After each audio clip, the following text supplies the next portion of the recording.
So hello and welcome to a brand new episode of the DNF1 F1 podcast, the show where we take all of the latest news, gossip and events in the world of Formula 1 and we relay that back to you for your listening or viewing pleasure, depending on which platform you choose to follow us on. And guys, of course, we are very much approaching now the final hurdle of our triple header, the Italian Grand Prix weekend, which of course includes the sprint race as well. And with all the transfer gossip and transfer news that we have received over the last few days, and it has been some absolutely fantastic news for all parties involved, it's time to get down to the serious business of the Italian Grand Prix. And joining me on this episode, as always, is my co-host, Mr. Courtney Pine, sporting the DNF1 podcast shirt. There it is. For our more veteran fans will recognise the original DNF1 podcast logo before, of course, we changed to the regular DNF1 logo. Courtney, first of all, how does that shirt fit on you and how does it feel to be finally representing the brand? Yeah, it's good to finally be wearing the merch. Basically, I haven't worn it before because I was fat shaming myself, but I've gone on an exercise regime, been going on runs, I've changed my diet, and I can fit a size down now. So it's a good time to be alive, Adam, and I'm wearing the merch to celebrate. Well, you certainly are looking good in that apparel, Courtney, I will say that much. Of course, guys, that shirt isn't available to be bought for those interested in that. That was, I think, a few of our followers won it in a competition when we got 100 subscribers. That's right. And so, yeah, I'd love to know from them if they're enjoying the shirt or not, or, you know, how it fits. Well, to a degree, obviously, it's not be weird or anything like that. I'll try and get some feedback. Yeah, no, definitely our competition winners. Yeah, I'd love to know if they're enjoying the shirt or not. It's a really nice shirt, actually, so we definitely have to get more of those made up with a bit more of a modern twist in the future. But also joining us is a familiar guest on the show, as always, is our friend Lee. So, Lee, thanks for coming back on the show. How are you doing? Hello, I'm good. Thank you for having me again. I'm looking forward to discussing this upcoming weekend. Yeah, certainly looking forward to getting into this one. And of course, first of all, guys, I just wanted to draw attention. Obviously, the brightness is massive on my phone. I was just going to read it. Yeah, I can see in your glasses. Yeah, this is why I turn the brightness down when I record it, because otherwise everybody would see it all reflect in my glasses. And people say, oh, did you get better lighting in your room or something to make it a bit more presentable? I said I would, but then I'd have to take my glasses off. Otherwise, you'd literally see everything on my screen. Not that there's anything you shouldn't see, but it's just... yeah, it's just really, really bad. Anyway, I'm going to get into this. And so we don't often get this. Obviously, we're still really, really small. And obviously, it's lovely when our followers or anyone that listens to the show or watches us on YouTube decide to write to us or comment on our videos, etc. Incidentally, of course, if you are new and you want to check out more of our content, hit the subscribe button on YouTube. And there's plenty there. And support us if you can. We'd really appreciate that. But we received a lovely email from one of our followers, Malcolm, who wrote to us, and he says he's obviously a Brit abroad. He loves our content from his email, and he wanted us to give a shout out to his two sons. Just reading through. Oh, this is embarrassing. Just reading through. Here we go. Second part of the email. So his two sons, Harry and Jack, who are 5 and 3, and watch the races with him. So Harry, Jack, I hope you are enjoying the podcast if you listen to it, and big Lewis Hamilton fans as well. So yeah, it's certainly a good way to go. Enjoy Lewis's golden years, because certainly a good role model for the young lads that want to get into racing, and young women, of course, as well. So hope you enjoy the episode, Malcolm, and yeah, all the best. So guys, let's get into the nitty gritty. Of course, the Italian Grand Prix weekend coming up, and we've had so much transfer news to sort of whet our appetites for 2022. Of course, the biggest of those has to be George Russell going to Mercedes, a move we expected for some time now. Now that it's happened, we can certainly get excited about the prospects of him at Mercedes on a regular full-time basis, and of course going up against Lewis Hamilton, no less. Lee, Courtney and I talked about this in quite a lot of depth in our last episode. And of course, if you want to check that out, you can do so on the channel as well. But Lee, I wanted to get your thoughts on this one, because this is a huge move for everybody involved. And first of all, do you think this is the right decision for Mercedes to take George Russell on to replace Valtteri Bottas? And do you think George Russell is ready for such a huge opportunity? All right. To answer the first question, Mercedes had to promote George.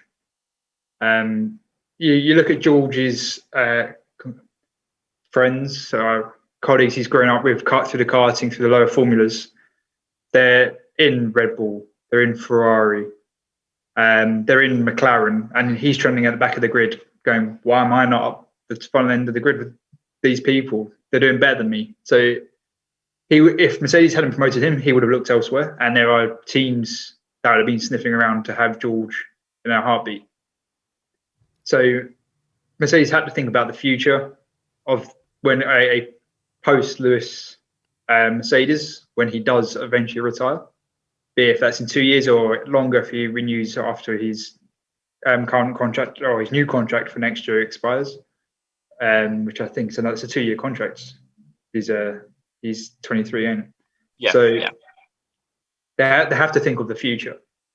So it was absolutely the right decision before you even analyse Bottas's performance. And then in regards to George being ready, I think he's proven to be ready on the skills side of things. He's had 3 years to develop his skills and learn about teams at the back of the grid. You have other drivers like Leclerc was promoted after 1 year into Ferrari. Max was ended up in the Red Bull, still at a very young age, a teenager. So George has learned how to drive the car that doesn't perform well, that doesn't handle, how to develop the car, bring the team forward. You think of where Williams is now compared to 3 years ago. Okay, it's not all George, but they can only develop the car from the driver's feedback. So it proves that George has learned those skills and he's brought that team forward. All right, with the Tiffy and the team as a whole, but it's still good skills that are transferable to Mercedes, especially with a big regulation change next year. So I think it's a perfect opportunity for George and obviously Mercedes for timing purposes. Yeah, definitely. And, we shouldn't forget that, Valtteri Bottas did play a huge role in the success story at Mercedes. And Lewis Hamilton was very much singing the praises of Valtteri Bottas for a long time, probably up until the point when he learned that George Russell was going to be his teammate for 2022. And, I suppose, Lee, what I'd be interested to know from you is what you think or how you think Mercedes are going to manage this relationship between Russell and Hamilton. Because right now, of course, there's a lot of respect, there's a lot of admiration. George Russell saw Lewis as one of his role models and idols growing up in junior karting, etc., wanting to emulate the success Lewis Hamilton has achieved in Formula One. But obviously, the tough point for Mercedes is trying to keep two drivers happy who are in different parts of their careers. You've got one driver who has won everything that there is to win several times over. He's pretty much chasing records and, improving his own legacy, if that's even possible at this point. And he's also a guy that's very much got another 2 years left on his contract, where I imagine he will want to be the number one. He will want to stay the man in that team, and would hope that his teammate can help him along with that. But you've also got a driver who is very much hungry for success. He's now got his big opportunity to show everybody what he can do in a championship-winning car in theory. And the first thing George Russell is going to have to do to cement that position in the team, and also going forward, is pretty much take it to Lewis Hamilton. So how do you think Mercedes are going to manage that situation? Because they've got their current interests versus their future interests, and they dare not want to compromise either one of those if they can help it. Well, for certain, Mercedes will try their hardest to avoid a Rosberg and Hamilton rivalry that nearly destroyed the harmony of the team. Well, it probably did destroy the harmony of the team, say more than probably. And they'll probably take on some lessons from that time where Lewis and Nico were teammates on how to manage it, and obviously the openness, and they obviously not silo off each side of the garage.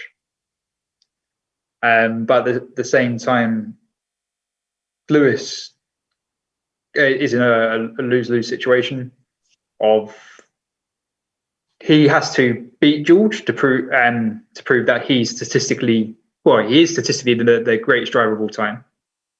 But to keep that I'm the number one, he has to beat George, which would be expected of Lewis.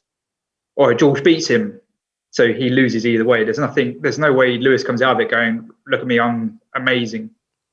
He beats him or he loses, and there's nothing to celebrate on Lewis's side. Unfortunately, but it's a perfect opportunity for George to take it to Lewis for sure. Yeah, it's certainly a fun dynamic to think about and get excited about for 2022, especially, in Lewis's head, he's been here before. He was once the George Russell in this situation when he was at McLaren, making headlines for all the right reasons, winning Grand Prix and, coming very, very close to winning a world championship in his debut season, something that had never been done before, against Fernando Alonso, who was very much the established Don in the team, if you like, was promised the world, and never expected in a million years to come across a teammate as formidable as Lewis was, and it caused so much friction in the team, to which McLaren really struggled to handle. And as you pointed out, Mercedes obviously had similar issues with Rosberg and Hamilton for a number of years until Rosberg decided to retire in 2016. Courtney, I'm also interested in getting your thoughts on this a little bit more, because we talked about this a little bit, but bearing in mind that relationship between Hamilton and Rosberg very much soured in that 3-year period in the turbo hybrid era when Mercedes were on top, do you fear that there could be a situation that might arise where the relationship between Hamilton and Russell sours in a similar nature, which in an era like we're approaching in 2022 could be very detrimental to Mercedes in a way that it wasn't, because of how dominant they were in the early turbo hybrid era period? Yeah, 100%. I was going to actually say that earlier on, the fact that the bad blood between Lewis and Rosberg happened at a time when Mercedes was so dominant that it wasn't detrimental to the team in the championship. Whereas right now, you have a situation, if this current situation was to continue with Red Bull being thereabouts, slightly ahead, they can't afford to have two teammates battling each other. So it'd be a lot worse than the Rosberg era if Lewis and Russell were to fall out. But I just get the feeling that Lewis has a slightly different mindset now. So yes, of course he wants to win. Every Formula 1 driver wants to be number one, and he hasn't been as successful as he has without that mindset. But I just get the feeling that Lewis is focusing more on his legacy that he's going to be leaving behind in Formula 1. I think his main goal obviously will be to have title number 8, have the most titles of any Formula 1 driver in all time, really. But I think he'd also want to be focusing on what he can do for like kids from poorer backgrounds, from different ethnic backgrounds, and what he can do for Formula 1 to make it more accessible in the future. And I just feel that after title number 8, that's when he'll be thinking about what he's going to be leaving behind rather than who he's competing with on track. Yeah, definitely. And perhaps in a way, if he does achieve that 8th World Championship, it might be a lot easier for him to manage that from a mental perspective. It's almost as if, Lewis, like Michael Schumacher said many years ago, they weren't really focused on chasing records, although they were very much well aware of where they stood up against the all-time greats in Formula 1, to a point where they're now in uncharted waters between the two of them, or unprecedented territory, if you like. And Lewis is going to be well aware of the fact that he is so close to an 8th world title. It literally could happen in a few months' time, and perhaps if he does, he may go with the mental mindset to become more of a master-student, to build a master-student relationship with George Russell, help him, not necessarily just help himself, but of course, as you mentioned, work on his other extracurricular activities, bring people into the sport, make the sport more inclusive in ways that no other driver in the history of the sport has ever even attempted to do, let alone pull it off. So yeah, it's certainly an interesting dynamic what's going to happen between those two. I certainly cannot wait to see it. I just really hope that whatever happens, we just see two of the best British drivers, that we've got, just go toe-to-toe with each other and see what happens. It certainly is exciting when we get a past versus, or a current versus future battle going on, and we're certainly going to get that next season between those two. But let's move on to another driver move. Of course, we haven't talked about yet. We didn't mention in our last episode, and we thought it would happen, and it has done now, is Alex Albon joining the Williams team from 2022. And I know, Courtney, you are making that pose because I remember you saying a while ago on the podcast you expected Alex Albon to come to Williams. I think we're going to have to find that. If you can find it for me, Courtney, I'll clip it and make a meme. I'll make a meme short for you for the channel, just if you can find that. Obviously, I'll task that to you guys as well. I would deeply appreciate the tribute. So I'm gonna have to go out and find it after we finish recording. Yeah, I'll task our followers with this one as well if you're interested. And it is a while ago. It's not last week's one, so don't send me that. But one that Courtney made a bold prediction ages ago where Alex Albon would end up in the Williams team possibly for 2022.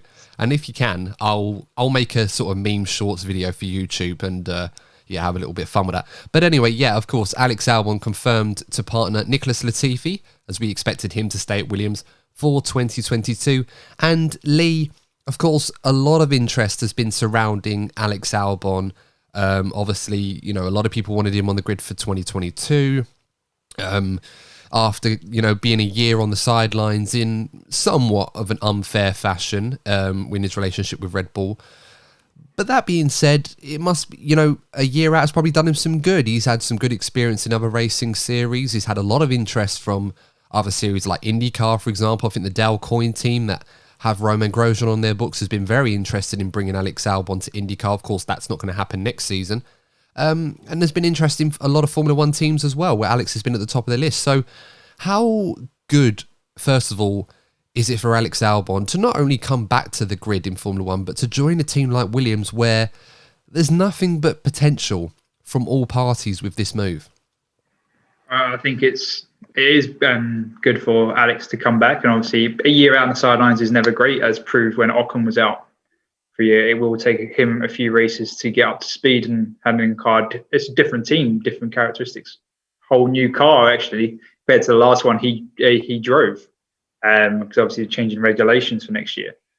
So there'd be a lot for him to take in, but just being out of the pressure box of Red Bull, he did very well it was Toro Rosso at the time, which is why he earned that promotion to Red Bull in the first place. So not all drivers do very well being dumped into the pressure cooker of a top performing team so early in their career. So he gets that chance of a reset and rebuild himself up. And as proven by Pierre Gasly, it can do wonders for your confidence and your performance being out of the limelight, so to speak. Yeah, I was actually going to mention Pierre Gasly, actually, and what it did for him, obviously, moving down to Alfa Tauri. Courtney, do you think that this year on the sidelines has allowed Alex to kind of mentally focus himself on his short-term goals coming back into Formula One? And do you think also that a move like this at Williams, where perhaps the expectation is a little bit lower and a bit more nurturing, like we saw with Gasly at Alfa Tauri, could have a similar effect on Albon as it did with Gasly? I think, yeah, the past year would have given him plenty of time to reflect, because let's be honest, a lot of us were disappointed by Alex Albon's performances at Red Bull. But at the same time, anyone that has Max Verstappen as a teammate is going to find it very difficult to flourish, particularly a team at Red Bull where they are very vocal about their main guy. We saw it in the Sebastian Vettel era, and we're now seeing it with Max. So it's difficult to be a number two driver. It doesn't matter how good you are, you're going to have a tough time at Red Bull. And, you know, and Alex is still relatively young. But with Williams, there will be an expectation on him to deliver. Nothing against Nicholas Latifi, but he will be expected to be the number one driver. He'll be expected to finish above Nicholas in the driver's stand. And so the first aim for any driver is to get the better of your teammate, and then obviously try to get the best out of the car, the way that we saw George do with Williams. So there will be eyes on Alex to get those eye-catching performances, the way that we've seen with George Russell over the past couple of seasons. Well, yeah, that's right. And of course, we shouldn't forget that Albon and Latifi do have experience as teammates in F2 when they were part of the Dams team together. Right. And it was a good partnership there, and Albon had got the best of Latifi in that particular time. And it's going to be interesting to see how those two pair off. Now, of course, Nicholas Latifi, it's kind of hard to gauge where his level really is at, because he was up against someone as brilliant as George Russell. But to be fair to Nicholas Latifi, at least on race pace, whilst he's no George Russell, he hasn't been too bad in the Williams. I would say he's at very least met their expectations this season. He's certainly upped his game. So it certainly will be an expectation where Alex comes back into Formula One and he is the outstanding number one driver and dominates Latifi on a weekly basis. I don't see that happening every week. I'm expecting Albon to be strong, but you know, a year out in Formula One is a long time. Even in a new era of regulations where it's almost like a bit of a reset, which goes in his favour, I'm not expecting Albon to wipe the floor with Latifi. And if he does, then it will raise questions on both sides over, is Albon driving to a really high level, or is Latifi just underperforming? I suppose we'll have to wait and see. Lee, what do you think the expectations are for Williams and Alex Albon next season? Because obviously we don't know how good that Williams car is going to be in 2022 compared to the rest of the competition. It's going to be almost a bit like a full reset. So, you know, will they feel that Alex, if the car is good enough to score points and maybe challenge for podiums, do you think Williams would expect him to be on the fringes of that? Or do you feel that they're just going to take this first year and take what they can get and see, as long as Albon is performing well, that should be enough for them? Yeah, I think at this point in the development of next year's car, they obviously can have hopes and dreams that obviously every team wants to win the Constructors' Championship, but and a realistic dream for Williams would be fighting for the top midfield and not at the bottom. But wishing that and that being reality, they're not going to get a realistic idea where they're going to be until obviously next year's tests. So as Courtney already pointed on, is to beat the teammates. So that would be the expectation for Alex to beat Latifi, and Latifi to beat Alex. And it's one of them is going to lose, and they probably can't do some finite calculations, expectations.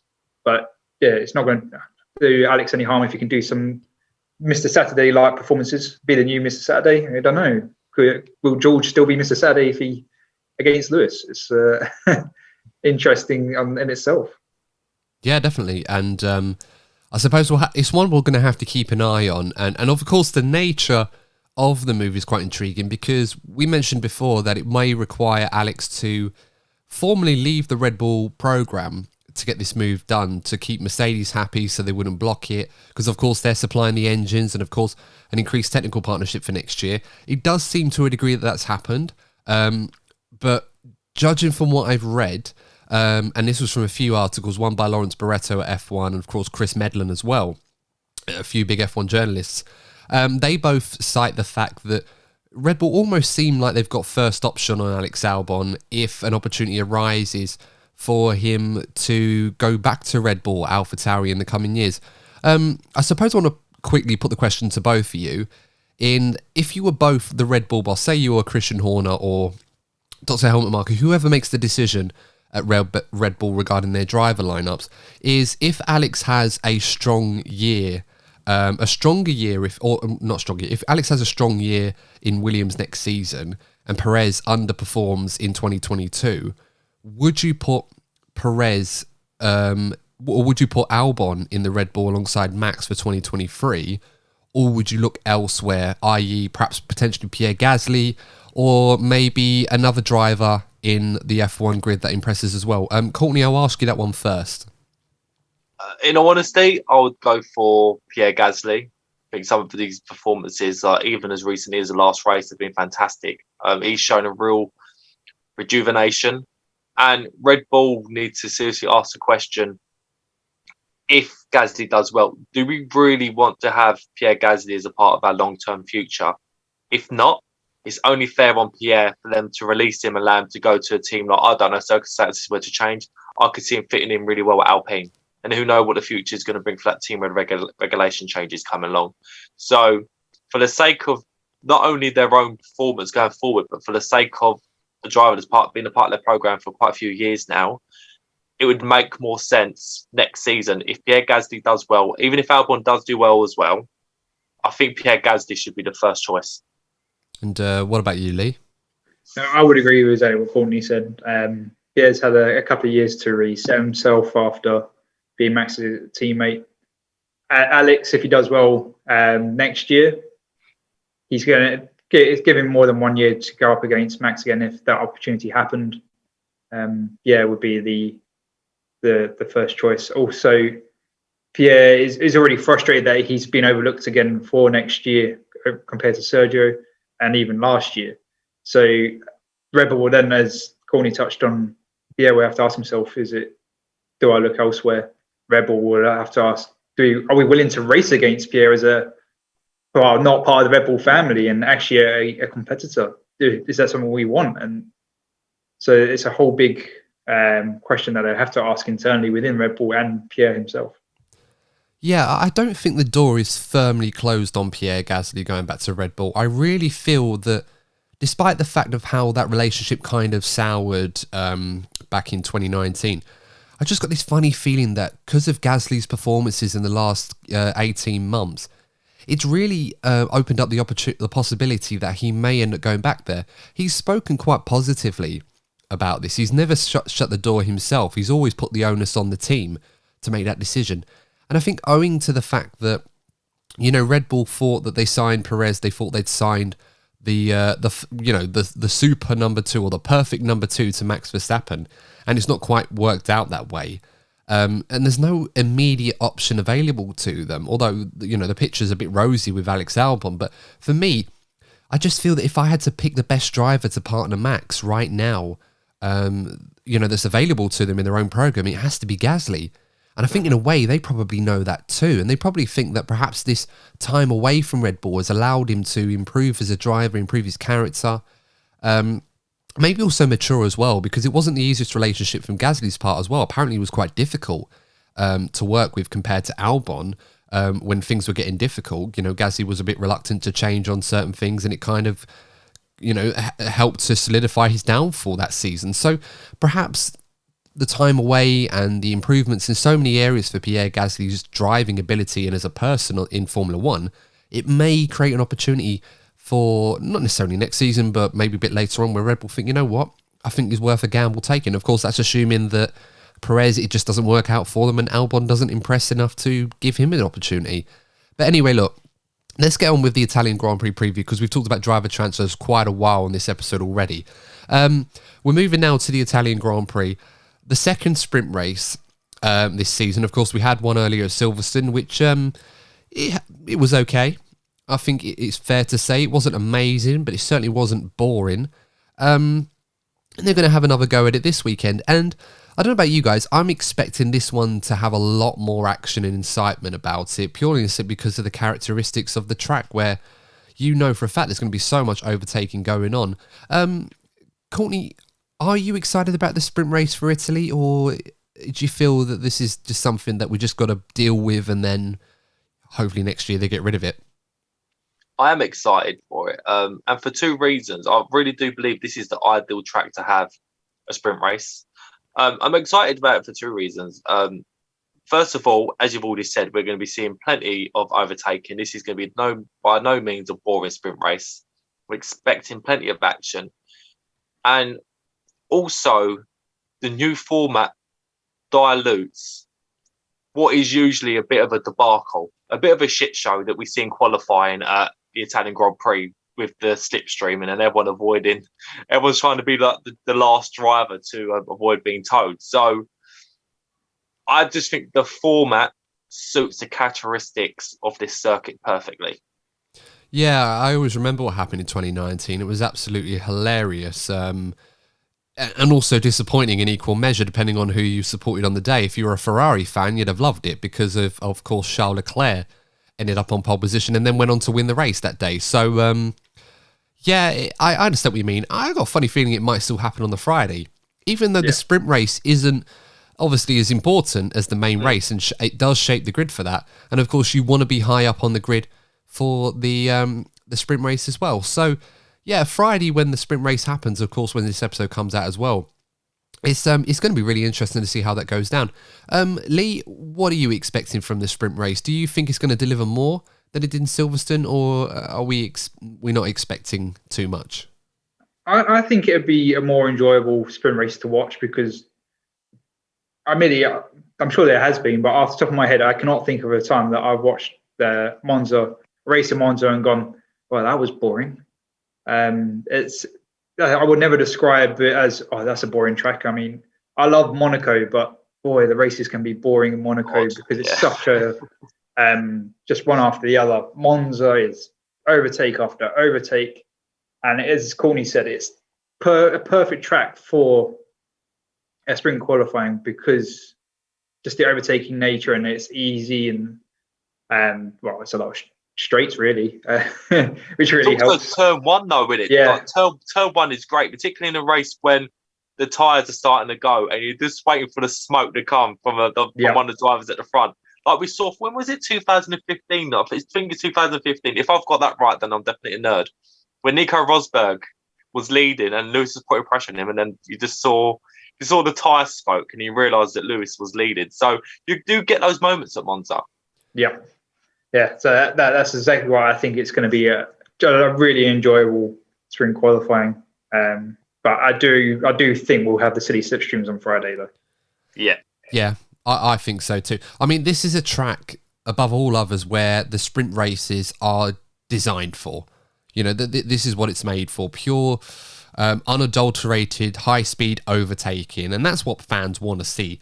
Not necessarily DRS assisted, although I'm expecting a lot of that. We should also, not forget to mention that it's technically not a sprint race. It's called a sprint. I know. That's never really going to catch on with me. Just call it for what it is. It's a sprint race. Anyway, but look, of course, that's going to shape the grid as we saw in Silverstone. Incidentally, of course, we saw Max Verstappen on pole for the main race, despite not qualifying on pole on the Friday. So I guess we should get these predictions out of the way already. For the Friday qualifying for the F1 sprint, who's going to be starting on pole position, guys? Is it going to be Lewis Hamilton or Max Verstappen, or perhaps maybe we'll see someone else? I'm going to go with Max. I just think Max has got his confidence right back. I reckon Max will win on the Friday, but I think Lewis needs to get a big result this weekend, and I think Lewis will qualify for first for the race. And what about you, Lee? I would completely agree with Courtney.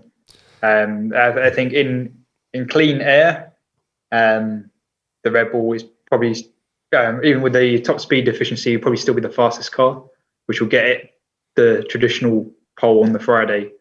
But that lack of top speed is going to hurt them in the sprint qualifying and in the race. So, I imagine Lewis will get pole or win the sprint qualifying. Whatever I terminology for this whole thing. Confusing, isn't it? I think Lewis will be the main benefactor from Saturday. Yeah, I think I got all that.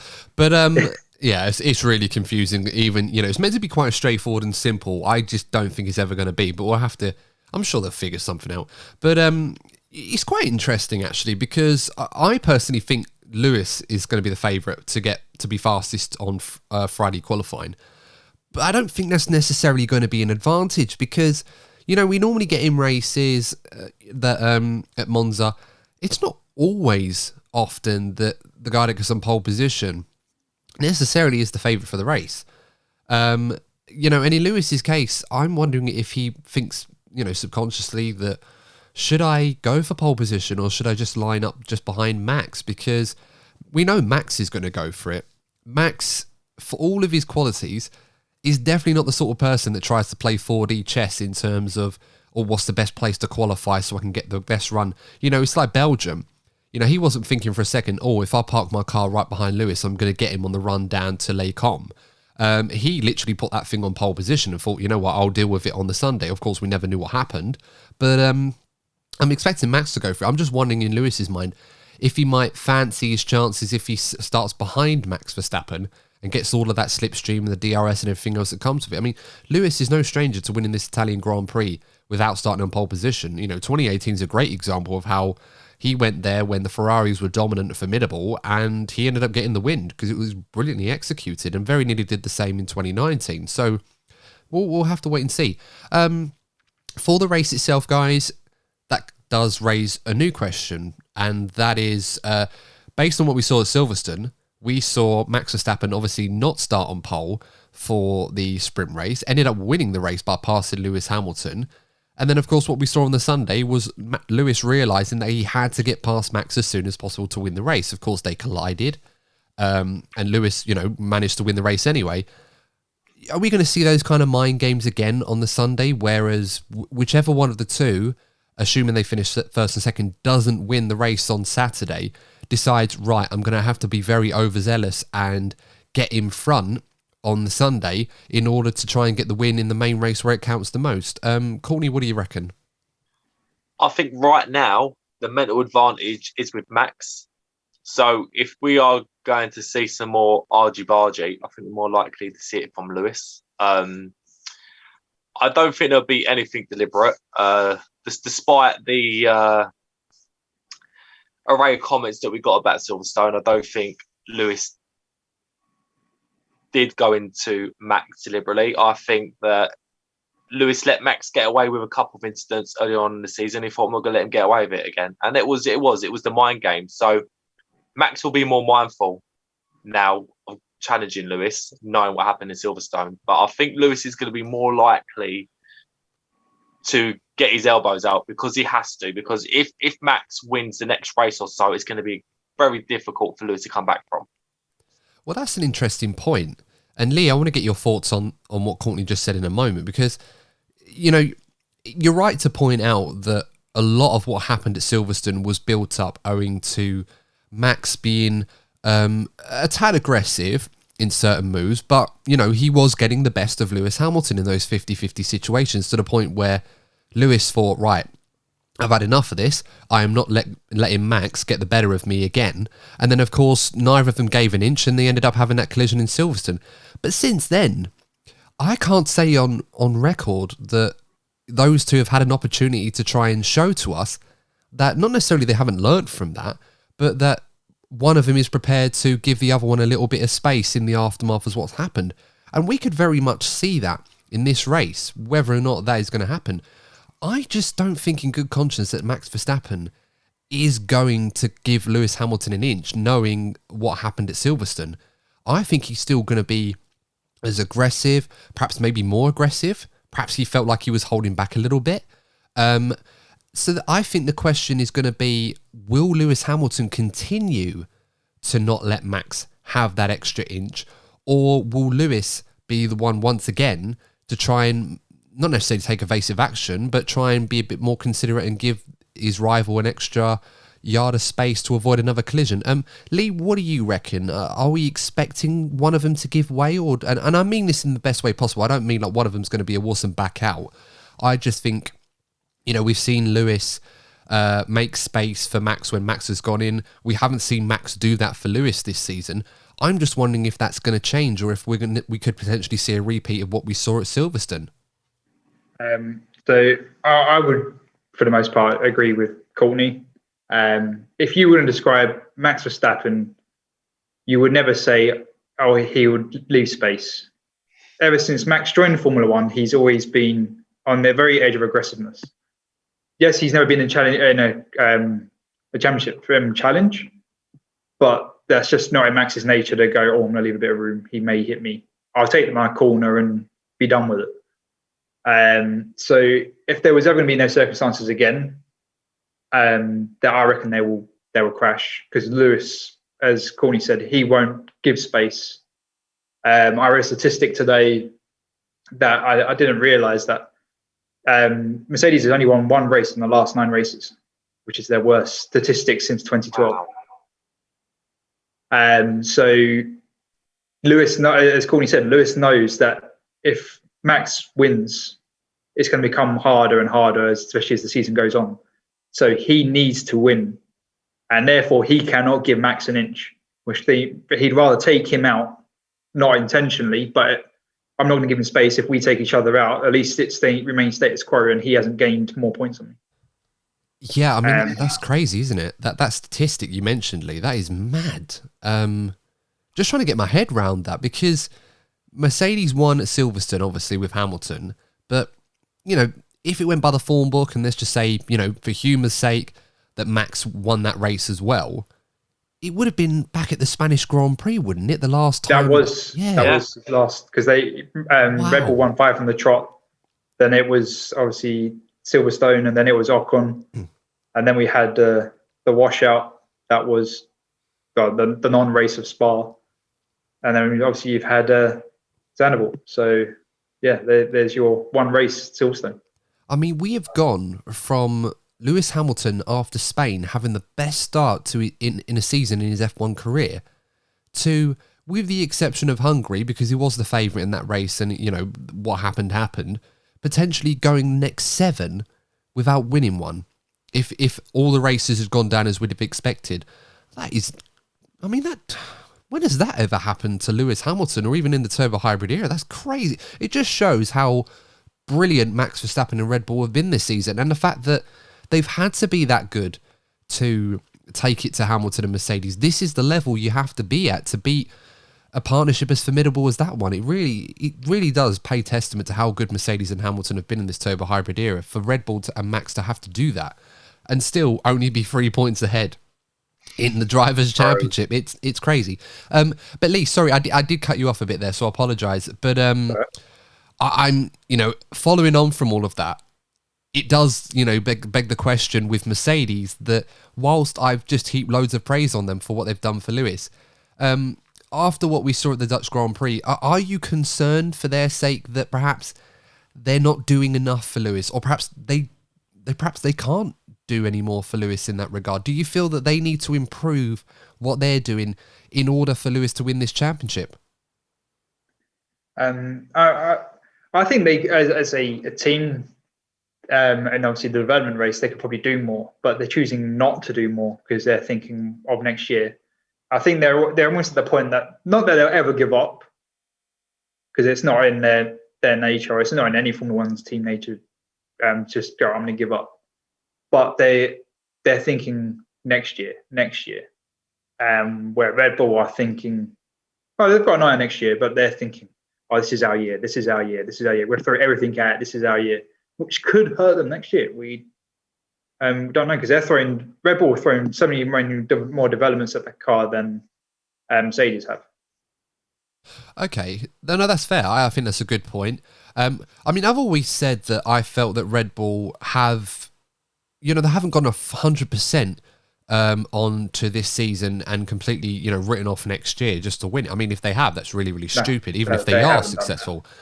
But I suppose, I mean, what I meant, or what I probably should rephrase with the question is, do you think Mercedes can do more, not necessarily development of the car, because let's assume, you know, at their very best, there's about 1/10 or 2/10 difference, which Lewis can certainly make up as a driver. Even if it is Max Verstappen, Lewis can certainly make up that deficit. But do you think Mercedes could do more tactically, or do more as a team at the races for Lewis Hamilton? Because they're making quite a lot of mistakes that they otherwise wouldn't normally be making in the turbo hybrid era. Yeah, well, in that sense, yeah, you're right. They've made a lot of mistakes. But when have they had to think as much on the toe? I mean, when they were facing Ferrari in 18 and 19, Mercedes were making mistakes. They just so happened to be that they got a hold of, they managed to beat Ferrari by the end of the season. But when they didn't have any challenges, obviously the mistakes didn't mean anything. They didn't have to worry or plan too much or anything like that. But in such a tight challenge, which Red Bull brought this year compared to even tighter than Ferrari, obviously, of 18 and 19, then Mercedes have proven they're not as apt at thinking strategically as Red Bull.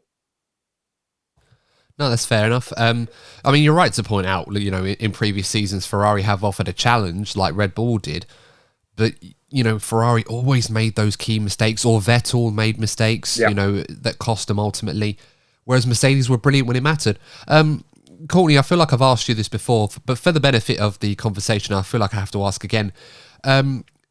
Is it critical that Mercedes up their game as a team for Lewis Hamilton to win this World Championship? Or do you feel that Lewis can still do it with Mercedes operating the way that they currently are? Because even Lewis has been far from perfect this year.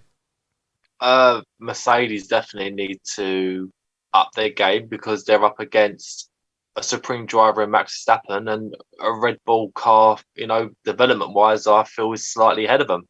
So if, with that in mind, Mercedes need to be on point as much as possible. But at the same time, as good as Max and Red Bull are, I think anyone would be foolish to rule out Lewis Hamilton coming back in his championship. As you've already said, it's a minor miracle that Lewis is as close as to Max as they are. Yes, some luck coming to it with what happened in Hungary and the way Silverstone worked out. But Lewis just has this knack of keeping himself in it, even when the car isn't quite there. So, yes, Mercedes need to get things on point in order to keep up. But you can't rule Lewis out. You can't. Yeah, definitely, absolutely right. You'd be a fool to write off Lewis, especially with the margin being so close between them at this point of the season. I think we should pay some emphasis on the number 2 drivers in this battle as well, Bottas and Perez. I think what's key here is that Perez obviously didn't have the best of showings at the Dutch Grand Prix, although he did recover his abysmal qualifying performance. Not necessarily all his fault. His team did have a part in that, but he recovered well to finish in the points on a track where it's very difficult to overtake, evidently, from what we saw. But he's going to have a big role to play this weekend, and more interestingly, so is Valtteri Bottas, especially now that Bottas' future is now confirmed and that he signed a multi-year deal with Alfa Romeo. Are we expecting an improved Valtteri Bottas now that he has managed to banish away his concerns over his future from his mind? He can now focus 100% on not necessarily just helping Lewis Hamilton, but also doing the best job for himself for Mercedes for the rest of the season? I feel that now his future has been confirmed. The pressure is now off Valtteri. Whereas if you look at Perez, Perez knows that Perez is actually the new Bottas in that sense, where he's always going to be worrying at a certain time of the season, am I going to have my seat taken? Am I going to lose my seat at Red Bull? So the pressure is now going to be building a lot more on Perez compared to Bottas. Of course, but at the same time, Bottas will be thinking, yeah, you know what? Obviously, I want to see the team win both championships, but he'll be driving more for himself as well. So, yeah, I think we'll be seeing a better Bottas. And I think all eyes will be on Sergio Perez from now on, actually. Yeah, definitely. Lee, what do you think? And I'm going to add something else into this as well, because obviously Bottas has his future secured. Obviously, Toto Wolff played a huge part in that as part of his management team. But is there a temptation for Bottas to kind of go a bit like a lone wolf on this one, where he's not going to focus purely on the team game or helping Lewis win the championship, and perhaps be a bit more concerned about, you know, getting the best results he can for himself? What do you reckon? Well, I reckon there's a chance he could go lone wolf. I don't think it's so much in his nature, but you only have to look at Zandvoort, where they say it wasn't on purpose and he did slow down, but he still took the fastest lap and made it difficult when it wasn't needed to be made difficult for Lewis for that fastest lap. So there's definitely the potential. Will Bottas be as willing to provide a slipstream tomorrow, where we imagine where silly slipstream games are going to be, where you try and break the toe on purpose or you make it difficult? All these slight little things he could do to just be unhelpful. But I do agree that with the pressure off, we're probably going to see the Bottas that earned him the drive in Mercedes in 2017, ironically. It's probably going to be the best he's probably driven. Now the pressure's off and he knows he's going, he can just focus on driving and not worrying. Well, on a track like Italy, the helping your teammate in qualifying, getting that toe, or taking turns, as some teams like to call it. Of course, we've very rarely seen a team pull that off perfectly. Ferrari have attempted many times and usually get it wrong, or another team might try it and one of the drivers does it and then the other one doesn't, and it's like all squabbles, all the time. I remember Max and Ricciardo used to do that at Red Bull all the time. So yeah, it will be interesting. I mean, I always remember 2018 as well, and I mentioned that season a lot, but I remember when Kimi Räikkönen found out, obviously, that he was leaving Ferrari and moving on to Alfa Romeo, and you obviously saw what that did to him in the way that Ferrari did that. It was very much pulling the rug from underneath him, and he didn't exactly pay them back best in kind, especially in the Italian Grand Prix and what he did there. But of course, the rest of the season, Kimi was really good, and he got that win at the US Grand Prix, brilliantly holding back Lewis Hamilton and Max Verstappen in that race. And, a lot of Ferrari fans, myself included, thought if Kimi drove like that week in, week out, as much as I love Kimi, he would have probably been in the Ferrari seat in 2019. Ultimately, they went with Leclerc, and I think that was the right decision. But it's just crazy how drivers can have a new lease of life when they've got their future secured in F1 elsewhere. And of course, for Bottas, the security of a long-term deal was so important to him. But now that he's got that, we may see, as you mentioned, the Valtteri Bottas that we loved so much at the Williams team, or the one that first joined Mercedes when he very much had a point to prove. He was heavily motivated, not that he isn't now. And his performances got the results that were, merited from his driving. So it'll be interesting to see how that goes down. There's still a Constructors' Championship to play for, so both him and Perez are going to have key roles for the remainder of the season, not just for their teammates, but for their teams as well. Let's move on to the battle in the best of the rest, if you like, Ferrari versus McLaren. And last week at the Dutch Grand Prix, I said McLaren were going to be brilliant and Ferrari were going to be crap. This week, I'm going to stick with that prediction because of the nature of the Italian Grand Prix circuit. And this is coming from a Ferrari fan, although I try to be impartial where I can on this podcast. If you're tuning in, you're brand new to us. What are we expecting this weekend from this battle? Because Ferrari have really stolen a march from McLaren, probably their largest win over McLaren at the Dutch Grand Prix, despite finishing only 5th and 7th. Are we expecting a comeback from McLaren, Courtney, or do we think Ferrari may have stolen a bit of a march on them? I'm fully expecting a comeback from McLaren. Partially or mainly because of the track specifics. I think Ferrari are still known to be quite down on engine power. McLaren have got the mighty Merc powering them. So I think they will. For that be one of the reasons why I feel it'll be that. And also Lando is due a good performance. He had a disappointing weekend in Hungary with the accident that was obviously out of his control, and he wouldn't have been happy with his performance in Zandvoort. So I think Lando's going to be really up for this one. I'm actually expecting Lando to get a good haul of points this weekend in particular, and it's time for Daniel Ricciardo to start picking up his performances as well. So this is the weekend that McLaren need to hit back quickly.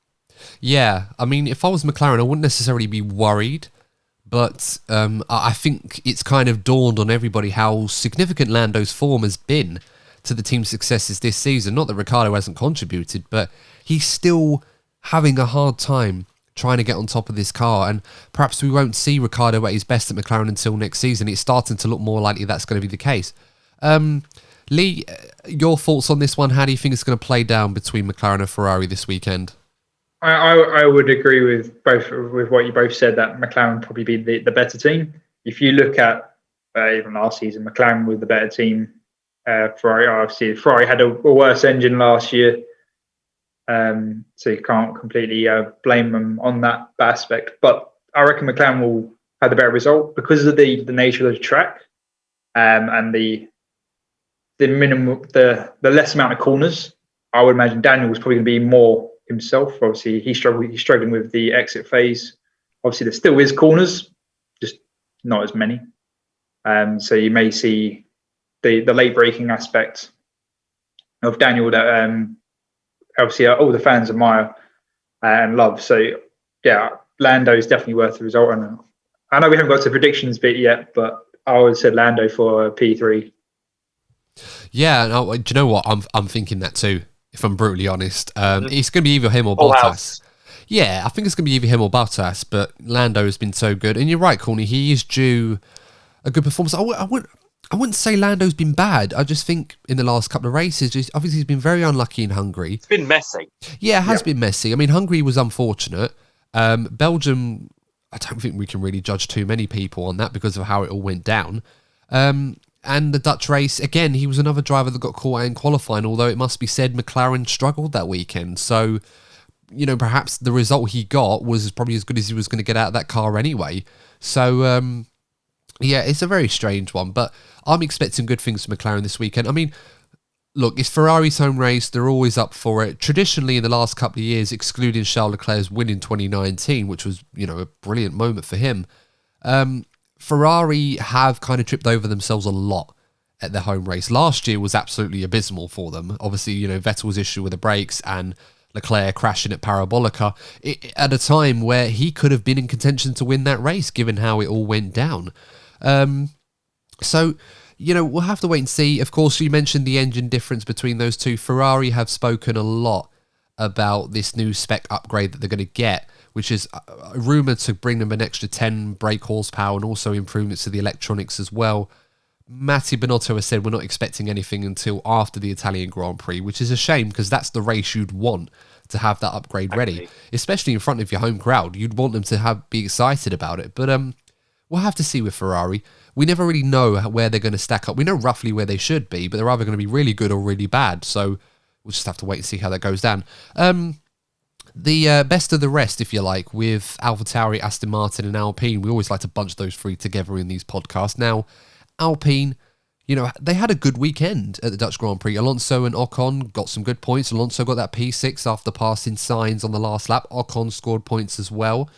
How are we expecting this kind of battle to go down between them, Aston Martin and Alfa Tauri? Not forgetting Pierre Gasly, who was brilliant in the Dutch Grand Prix once again, coming 4th place, thoroughly well deserved.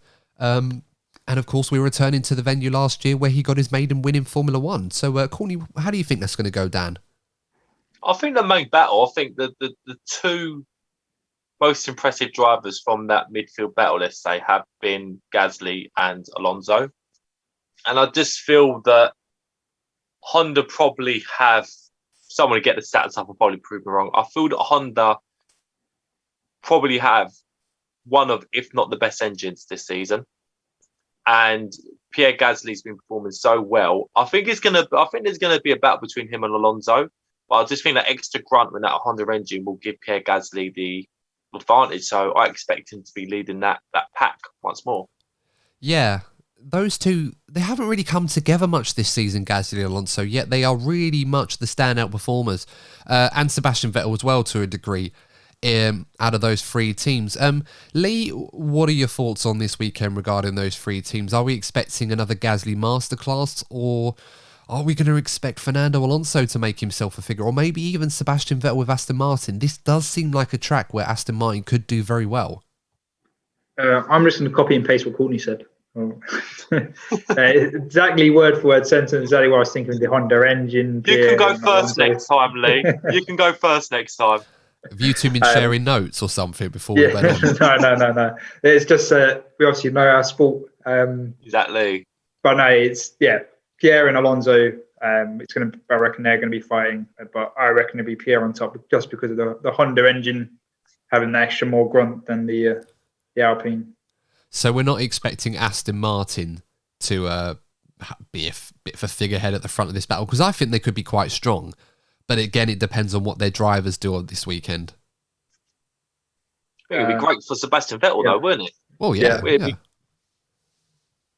A Monza of all places. I think it'd be a nice middle finger to Ferrari if he was supporting a good performance. So that I reckon he'll be highly motivated this weekend. Sebastian's too wholesome for that sort of thing, but I know what you mean. He'd probably do it in a subtle way that, like, kind of.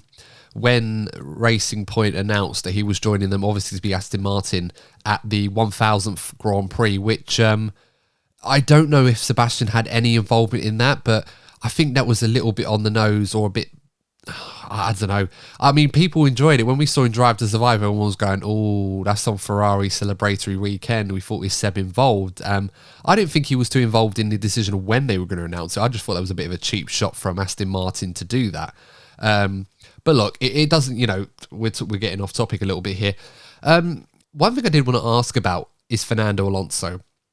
Because, as I said, the Dutch Grand Prix was superb once again. A great move on Carlos Sainz. He's still very much the matador of F1 racing in Spain as he was when he was winning world championships and fighting for them at Ferrari, and of course had his moment at McLaren in their lesser years in the Honda period. But Nico Rosberg made a very interesting statement on Fernando Alonso. He was asked about him, and he believes very, very strongly that if Fernando Alonso was in a car that could fight for this world championship, he very much believes that Fernando Alonso could win it and would love to see him in one of those cars.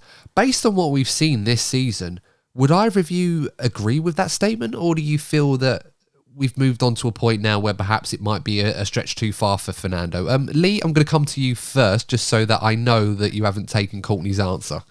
We've already exchanged notes now. It's all good. Yeah.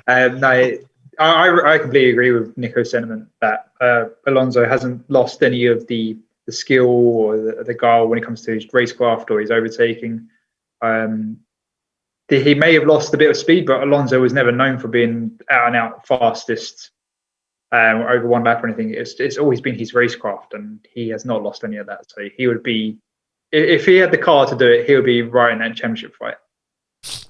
Yeah, I mean, it's quite fascinating with Fernando because, you mentioned, he might have lost a little bit of speed, and we're talking like fine margins. But I've always found it baffling how someone can lose speed in terms of driving when they reach a certain age. Like, it's not like reaction times.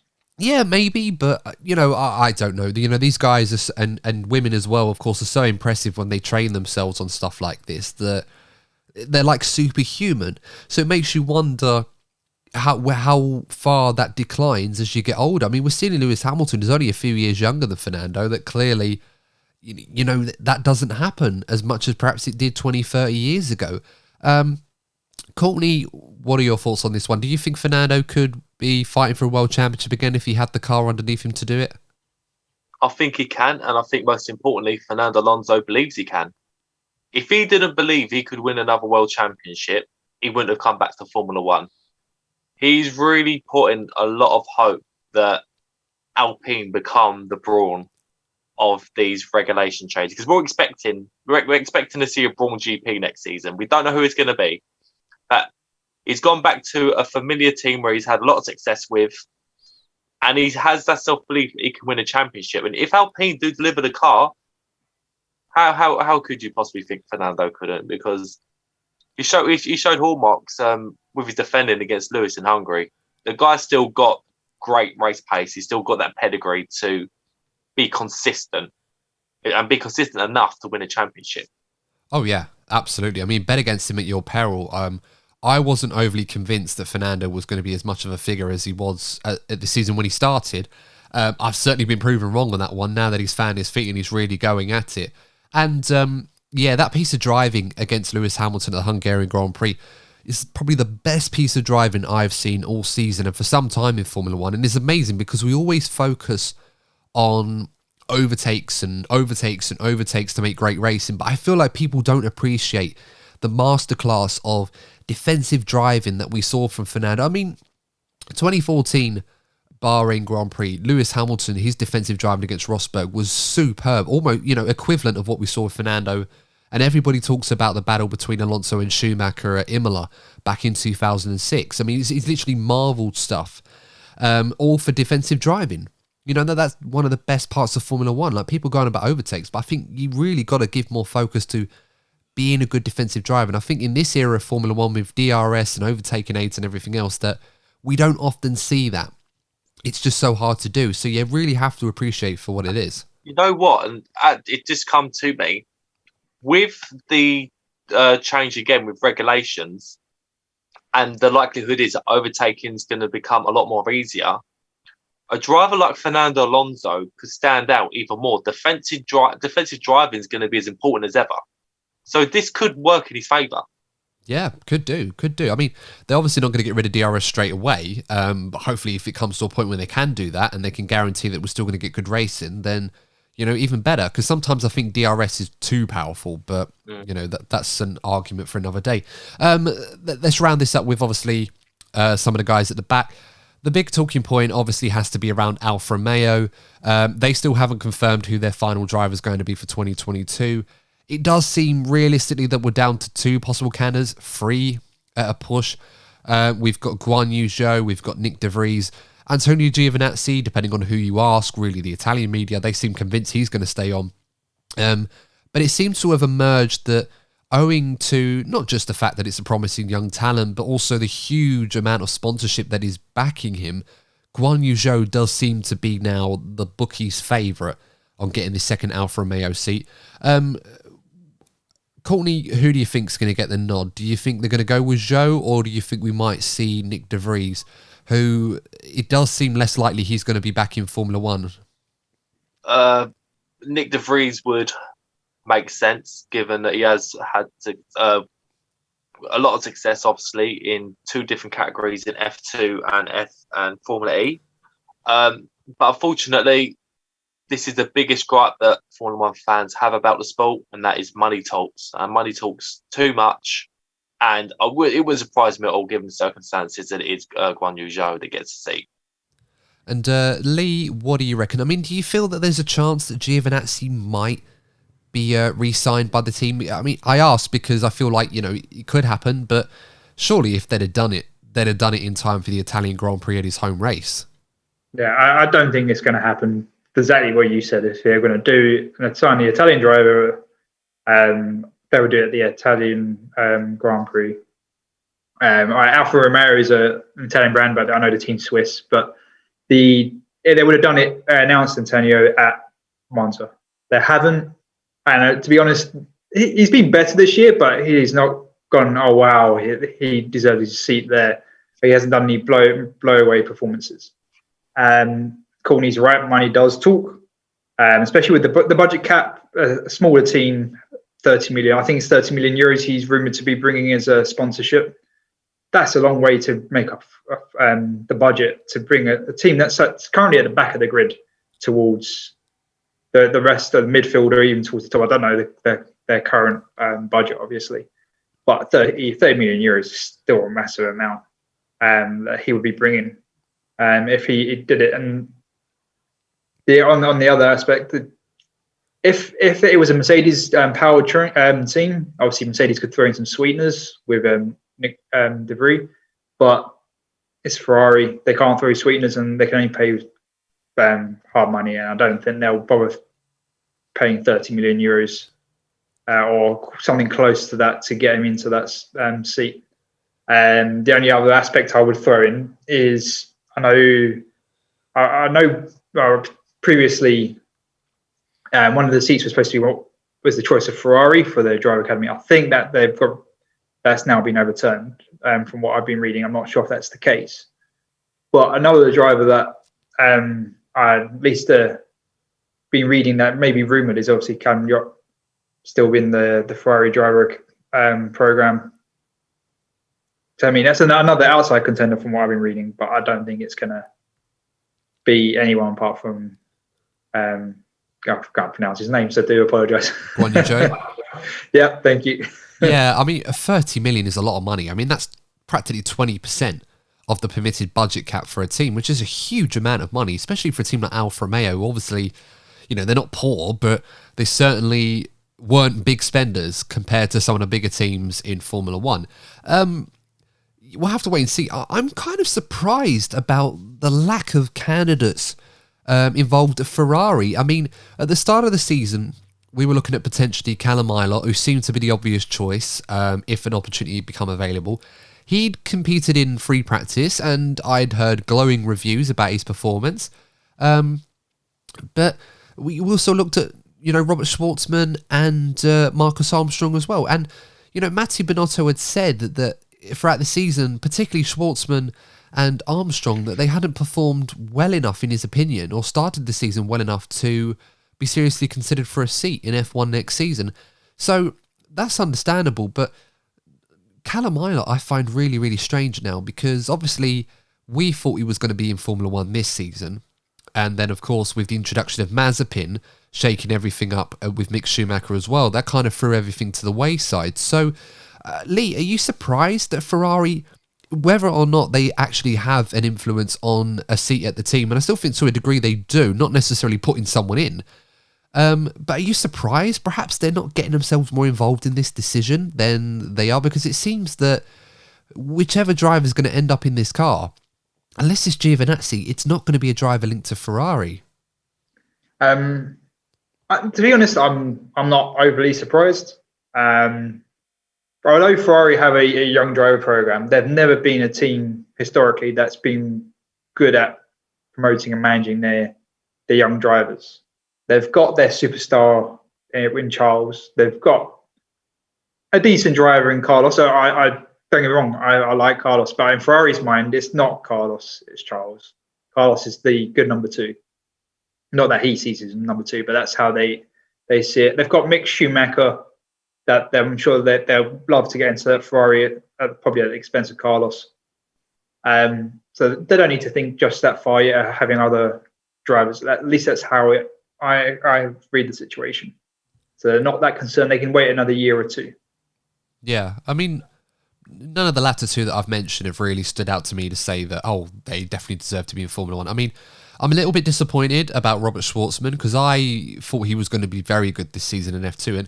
And it's hard to really judge it because the F2 season has been so broken up because of the scheduling and everything else that we've really been looking more towards the F3 stars like Arthur Leclerc, for example, or Dennis Hauger at Red Bull. Those have been the guys, or some of the Alpine guys like Victor Martins or Kyle Collette. Those have been the drivers that have really been fresh in my mind in the junior levels that look like they could be ready for a seat in Formula One, with the exclusion of few in F2 like Oscar Piastri, for example. And that's not even introducing Teo Porcher. That one's gone quiet. I think the F2 Canada has really damaged the opportunities for those guys because it's so hard to judge them when the season's broken up as much as it is at the moment. Seems like a long time ago since Teo Porcher won the Monaco race. Courtney, on that note as well with Ferrari, just briefly, do you feel that perhaps Ferrari could be a bit more involved in this decision, or do you feel that, like Lee said, they're not convinced anyone is good enough to be in Formula One in their academy, so they're not going to try and push for it? Oh, yeah, I think it depends on how content they are with their current situation. I don't think they have any real desire to remove Carlos Sainz anytime soon. He's had a solid start for Ferrari. And as you guys have already said, there are other options like Mick Schumacher, for example. So it's not like they're desperate to bring a driver through and get him ready to be a number 2 driver, because Charles Leclerc is going to be the top guy for some time. I think he's going to be that generational talent at Ferrari. So it's not like they're struggling for talent at the moment. No, that's very, very true. And of course, they do have the luxury of time on their hands, Ferrari, that's for sure. We're going to wrap this up now, of course. The last part of the episode, we're going to give our predictions. So, guys, for the main race only, we're not going to worry about the sprint stuff. Who's going to be your top 3? And what's your bold prediction for this weekend as well? Courtney, you can go first. Lewis first, Max second, Lando third. Do you have a bold prediction for the race? Know what? Sebastian Vettel top 5. Ooh, that is very bold, but I like it. On a track like this, it's certainly doable. And he's due a good result of the Italian Grand Prix. It must be said, it's not been a happy hunting ground for him the last couple of years. Lee, how about you? Top 3 and bold prediction. Well, my bold prediction is Max won't be in the top 3. It'll be Lewis, Valtteri and Lando. Well. I mean, that will be certainly a sight Mercedes fans will hope to see this weekend. I literally rubbed my hands with glee when you said that. It hasn't happened, Courtney. It's just my prediction. No, Max has been incredibly good. I mean, am I right in thinking that in a race where Max hasn't been taken out this season, he's finished in the top 2 or retired because of something that he hasn't? Yeah. I mean, this is the level of consistency that we're talking about with Max Verstappen. I think it's something just crazy the top like that. speed. I'm concerned on Red Bull is they're the slowest car in the top speed on a track like Monza.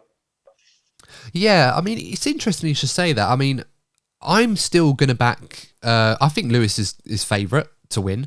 I'm still going to back Max Verstappen to finish in the top 2, though, purely because Red Bull they've had such a wide working window with this car this season that on the high-speed circuits where we expected Mercedes to be so strong, Red Bull have adjusted their car where they've not only matched Mercedes, but been better than them in those positions. This is going to be the ultimate test for that at this circuit more than any other. So we'll have to wait and see if that plays out for them. But certainly an interesting dynamic. But yeah, top 3, I'm going to go Lewis to win, Max second, and Lando Norris in third. My bold prediction, I think...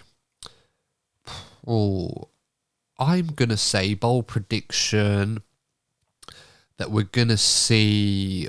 Well, this is hard. See, I asked you guys of this, and I can't even think of one for myself. It's so ill-prepared. Yeah, I'm going to go with Carlos Sainz to finish ahead of Leclerc. No, that's not bold, is it? That's rubbish. It's not really bold, I'm afraid. No, it's not bold. It's absolutely rubbish. Again. Yeah, let's go again. I've got to do this because I've got to try and wrap this up. All right, Bottas wins the sprint race. Okay, yeah. I think that's fairly bold. Yeah, and then he locks his brakes going into turn 1 and has to go through the little escape road bit, and then he finds himself behind the top 3 after that. So yeah, I think that's fair enough. Guys, of course, let us know your predictions below in the comments section on YouTube. And of course, if you are following us on your favourite podcasting platform, you can also give us a follow and a nice little review as well. If you can, that'd be really, really helpful to us and we'd really appreciate it. Incidentally, of course, guys, if you are new to the DNF1 F1 podcast, please hit the subscribe button. It's absolutely free. Would really, really help us out. We're trying to get to 500 subscribers. And of course, if we do, we'll do a nice little Q&A video for yours truly and Courtney as well, which I'm really hoping you guys help us do because we really want to make that video for you guys. Of course, if you haven't subscribed already, please do. Why not? You know, there's absolutely no reason I can think of, and I'm biased, but hey, help us out. Anyway, guys, enough plugging aside. Enjoy the Grand Prix this weekend. It's certainly going to be a good one. Our race review is going to be out a little bit later than normal. We're going to do it on the Tuesday. Because I'm away this weekend, so obviously I won't be around in time to do it on the Sunday as we often like to do, so this is going to be a little bit later than normal, but just the one day, so I'm sure it'll be worth the wait. But until next time, guys, thank you so much for tuning in. Please stay safe, and we'll see you in the next episode of the DNF1 F1 podcast. Take care. See you soon.